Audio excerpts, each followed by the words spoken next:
Welcome to the Bearded Bama Bushcrafter. Good morning, everyone. Sitting out here, had some thoughts running through my mind and got out here and re-stoked a fire that I had going last night. I got to thinking about what if. Today, for some reason, I've been thinking about what if you wake up, your power's not on, your water's not on, all your amenities that we're so used to every day that we, if we're honest with ourselves, we take for granted. Nothing's working. What would you do? What could you do? Well, I got up, and one of the first things I like doing in the morning is making coffee. So, say the power's out, I'm not going to be able to make coffee unless I have a source of heat other than what the coffee maker makes due to it being plugged in to the power grid. And I'm probably going to get hungry. So with that in thought, as I was out here just kind of restoking, let me share this with you guys. This is a fire barrel, if you will, that I created. It's an old tire rim that I found down in the woods. And that is from a washing machine that went bad on us, as that washing machine went bad on us. So I'm going to take that tub out of it. These things make nice fire barrels. And then that is a grill piece that I found or kept from an old grill. And I have made some cowboy coffee this morning in the percolator. Look at that. And some Kaneka sausage. It's getting all juicy. The coffee's percolated. And it's ready. I'm going to have a cup. But I was sitting out here while I was doing this, and I got to thinking, what if this is what we had to do? And I think we take so many of our day-to-day goings to and from for granted. You know, we watch these movies on these apocalyptic events, and we read books. You know, probably one of the biggest apocalyptic movies or TV programs in the past 10 years or so has been The Walking Dead. And I watched up to, I think, season 10, is what I was able to cover. And watching those people in their struggles, and of course, that's a virus breaks out somehow and people turn into flesh-eating monsters. Or when you die, you just reanimate into a zombie. And that's very extreme. But let's take it to the reality of the grid shutting down, which could happen. This weekend, there is a snowstorm predicted here in the southeast. We're supposed to be south of it, but north of us, this is just right outside of Georgia in an area called Highland, North Carolina. I don't know if the forecast is the same today. I haven't looked at it, but they were predicted to get 20 inches of snow. And that is almost in Georgia. That's a lot of snow for this area. Of course, it is up in the lower reaches of the Appalachian Mountains. And they see snow up there. I've been hiking up there in May and I've seen snow on the Appalachian Trail.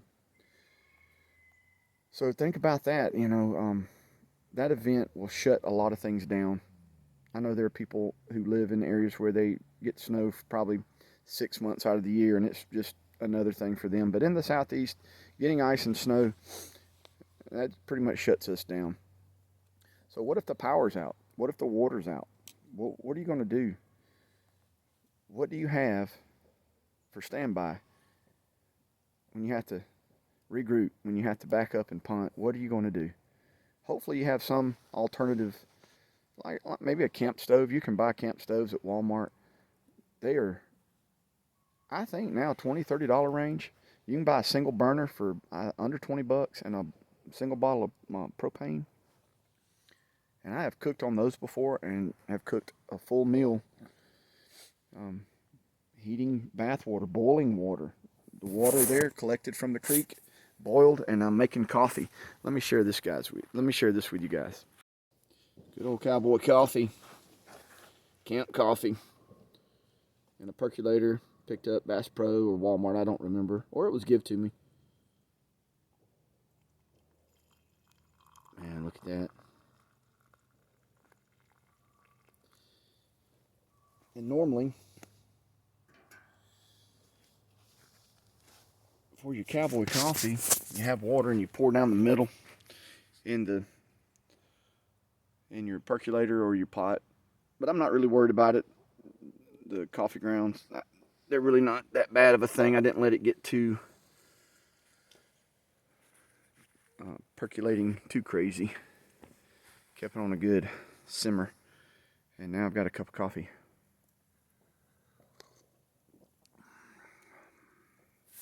Check that out. And that's good coffee. It's hard to beat coffee over a fire. And that's neck of sausage. That's going to be good on some white bread with mustard. My boys will eat that too.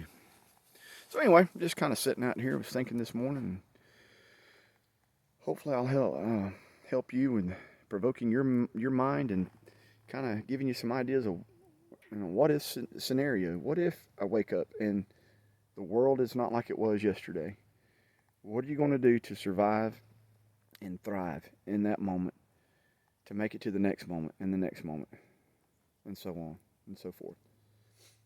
We need to think about these things, guys. You need to put yourself in that mental state of the grid shuts down for a day, the grid shuts down for a weekend, for a week, for a month, or the grid shuts down and it's never coming back on. Man, that would be an extreme scenario.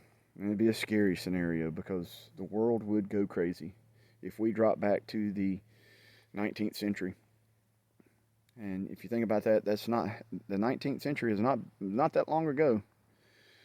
And, just 120 years ago, we were in the late 1800s.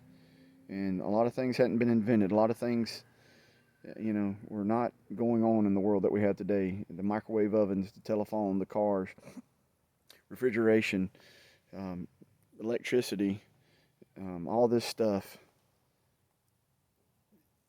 We take so much for granted, people. I hope this video finds you well, and as you watch it, just kind of think about things. Get outside and create in your mind a scenario that, what would you do in it? That's what I've done this morning, and right now I'm surviving. Going to have some delicious Kaneka sausage, and have a cup of coffee. Have some good stuff right there, straight off the fire. All right, everyone, I appreciate you. Go ahead and hit that thumbs up like button, and see you guys later.